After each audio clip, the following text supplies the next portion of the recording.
শান্তি চুক্তির ২৭ বছর পার হলেও সংঘাত কমেনি পাহাড়ে। বিভিন্ন মেয়াদে প্রায় ২০ বছর ক্ষমতায় থাকলেও চুক্তির পূর্ণাঙ্গ বাস্তবায়ন না হওয়ার জন্য আওয়ামী লীগকে দায়ী করছে আঞ্চলিক সংগঠনগুলো। অন্যদিকে পাহাড়ের সংঘর্ষ এবং বিভেদ বৃদ্ধির জন্য শান্তি চুক্তিকে দায়ী করে তা বাতিলের দাবি বিএনপির। পাহাড়ের সংঘাত বন্ধ করতে ১৯৯৭ সালের ২ ডিসেম্বর সই হয় শান্তি চুক্তি। তবে চুক্তির পরও পাহাড়ের নতুন ৩টে আঞ্চলিক সংগঠনের সৃষ্টি হয়েছে। টানা ১৬ বছর ক্ষমতায় থাকলেও চুক্তির পুরোপুরি বাস্তবায়ন করেনি আওয়ামী লীগ, অভিযোগ আঞ্চলিক সংগঠনগুলোর। তৎকালীন সময়ের হাসিনা সরকার চুক্তি বাস্তবায়নের জন্য কথা বললেও কিন্তু তারা বিভিন্নভাবে কলাকৌশল প্রয়োগ করে চুক্তিটা তারা বাস্তবায়ন করে নাই। এর বাস্তবায়ন না হওয়ার পিছনে আমি যেটা মনে করি তার সদিচ্ছার অভাব ছিল। চুক্তি বাস্তবায়নের জন্য কার্যকর কোনো আন্দোলন গড়ে ওঠেনি বলে অভিযোগ ইউপিডিএফের।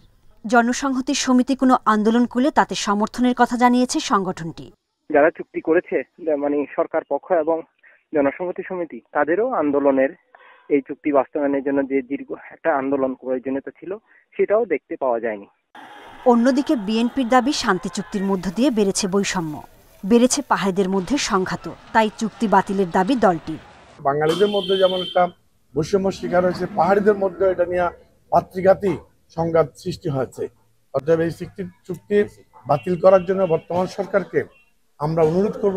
পার্বত্য চট্টগ্রাম চুক্তির ৭২টি ধারার মধ্যে ৪৮টি ধারা সম্পূর্ণ এবং ১৫টি আংশিকভাবে বাস্তবায়ন হয়েছে। বাকি ৯টি ধারা বাস্তবায়নের প্রক্রিয়া এখনো শুরুই হয়নি। Independent news. পার্বত্য চট্টগ্রাম পরিস্থিতি নিয়ে জানাতে খাগড়াছড়ি থেকে যুক্ত হয়েছেন সহকর্মী সমীর মল্লিক। সমীর, পার্বত্য চুক্তির বিষয়ে পাহাড়ি ও বাঙালিদের অবস্থান কি? তাদের মধ্যে কি কোনো ভিন্নতা আছে কিনা? দেখুন, এখানে পাহাড়ি এবং বাঙালিদের মধ্যে কিন্তু ভিন্নতা রয়েছে। পাহাড়িদের পক্ষ থেকে এই চুক্তিটিকে তারা ঐতিহাসিকভাবে উল্লেখ করে এবং তারা মনে করে যে চুক্তির মধ্য দিয়ে তাদের দীর্ঘদিনের যে লড়াই সংগ্রাম ছিল, তো ২ দশকের যে সশস্ত্র সংগ্রাম ছিল, সেটি কিন্তু অনেকটাই পূর্ণতা পেয়েছে এবং তারা মনে করে যে চুক্তি যদি বাস্তবায়ন হয় তাহলে সেক্ষেত্রে পাহাড়িরা তাদের যে অনেকগুলো অধিকার কিন্তু তারা কিন্তু পাবে। অপরদিকে বাঙালিদের পক্ষ থেকে যে বক্তব্যটা চুক্তির পর থেকে দেওয়া হয়েছে, আসলে বাঙালিদের পক্ষ থেকে এই চুক্তিটিকে বৈষম্যমূলক চুক্তি বলে তারা সেটি বলছে এবং এই চুক্তিটিকে তারা আবারও পুনর্মূল্যায়নের কিন্তু দাবি জানিয়েছে। আমরা এই বিষয়টা নিয়ে কিন্তু এই সময়ে এসে বিএনপির মূল্যায়ন জানতে চেয়েছি। বিএনপির যিনি সাবেক সংসদ সদস্য এবং খাগড়াছড়ি জেলা বিএনপি সভাপতি, তিনি বলছে যে এই চুক্তিটি আসলে খুবই বৈষম্যমূলক এবং চুক্তির ফলে বাঙালিরা যেমন এখানে বৈষম্য শিকার হয়েছে, অন্যদিকে এখানে যে পাহাড়ে যে আঞ্চলিক সংগঠন, ৩টা আঞ্চলিক সংগঠন কিন্তু চুক্তির পরে সৃষ্টি হয়েছে, অর্থাৎ পাহাড়ে যে বাতৃঘাতী সংঘাত বলা হচ্ছে বা সেটি কিন্তু বেড়েছে। এবং আপনি জানেন চুক্তি পরবর্তী সময়ে কিন্তু পাহাড়ে অন্তত অভ্যন্তরীণ এখানে যে আঞ্চলিক সংগঠনগুলো রয়েছে সেখানে তাদের নিজেদের দ্বন্দ্বে কিন্তু ৭০০ থেকে ৮০০ মানুষ কিন্তু, অর্থাৎ দলীয় নেতাকর্মী, এর বাইরে সাধারণ মানুষ কিন্তু মারা গেছে। অর্থাৎ চুক্তির পরে পাহাড়ে সংঘাত বন্ধের যেরকম একটা আশা করেছিল সেটি কিন্তু পূরণ হয়নি। এই বিষয়টা নিয়ে কিন্তু আমরা এখানে আঞ্চলিক সংগঠনগুলোর সাথে কথা বলেছি। তারা বলছেন এখানে চুক্তি স্বাক্ষরিত ২৭ বছর, তার মধ্যে কিন্তু বেশ কয়েক দফায় টানা ১৬ বছর সহ অন্তত ২০ বছর আওয়ামী লীগ কিন্তু ক্ষমতা ছিল। তারা বলছে আওয়ামী লীগ এবং অন্যান্য যে যারা ক্ষমতা ছিল তাদের সদিচ্ছার অভাবে তারা কিন্তু এই যে শান্তি চুক্তিগুলো, তারা যে ধারাগুলো দিয়েছে, বিশেষ করে মৌলিক যে ধারাগুলো, সেগুলো কিন্তু বাস্তবায়ন করেনি। এই কারণে আঞ্চলিক বাঙালিদের মধ্যে কিছু মতবিরোধ আছে এবং সংঘাত হচ্ছে। তো যেটি জানতে চাই যে শান্তি চুক্তির পূর্ণ বাস্তবায়নটা তাহলে হচ্ছে না কেন? মূল প্রতিবন্ধকতাগুলো কি কি?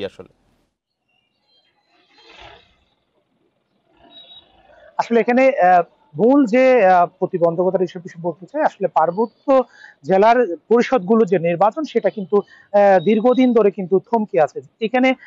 এখানে যদি মানুষের যদি এই পার্বত্য পরিষদগুলোকে যদি নির্বাচিত জনপ্রতিনিধি দেওয়া যায়, একই সাথে আঞ্চলিক পরিষদে নির্বাচিত প্রতিনিধি দেওয়া যায়, সেক্ষেত্রে এখানকার সমস্যা কিছুটা নিরসন হবে। একই সাথে এখানে আঞ্চলিক সংগঠনগুলোর পক্ষ থেকে যে দাবিটা বারবার করা হচ্ছে বা অভিযোগ করা হচ্ছে, তারা বলছে এখানে যারা চুক্তি করেছে তাদেরও কিন্তু চুক্তি বাস্তবায়নের, এখানে ভূমি সমস্যার নিরসন সহ অন্যান্য যে সংকটগুলো রয়েছে সেগুলো নিরসন করার ক্ষেত্রে যারা এখানে ক্ষমতায় ছিল, বিশেষ করে আওয়ামী লীগ বা বিএনপি, তারা কিন্তু এই চুক্তির যে মৌলিক ধারাগুলো বাস্তবায়নের ক্ষেত্রে তাদের যে সদিচ্ছার অভাব সেটাকে তারা দায়ী করছে। একই সাথে এই সময় এসে তারা অন্তর্বর্তীকালীন সরকারের কাছে ভিন্ন ভিন্ন দাবি করছে। আঞ্চলিক সংগঠনগুলোর যে দাবি, তারা বলছে অন্তর্বর্তীকালীন সরকার অনেকটাই লড়াই সংগ্রামের মধ্য দিয়ে অর্থাৎ বিপ্লবের মধ্য দিয়ে তারা বলছে যে তারা অন্তর্বর্তীকালীন সরকার গঠন করেছে। সেক্ষেত্রে তারা অন্তর্বর্তীকালীন সরকারের কাছে অনেক বেশি প্রত্যাশা নিয়ে তারা দাবি করছে যে তারা অন্তর্বর্তীকালীন সরকার হয়তো তাদের এই দাবিগুলো পূরণ করবে। অপরদিকে বিএনপির পক্ষ থেকে তারা যে দাবিটা করছে, তারা এই চুক্তিটি বাতিল করার জন্য অন্তর্বর্তীকালীন সরকারের কাছে দাবি জানিয়েছে। খাগড়াছড়ি থেকে জানাচ্ছিলেন সহকর্মী সমীর মল্লিক।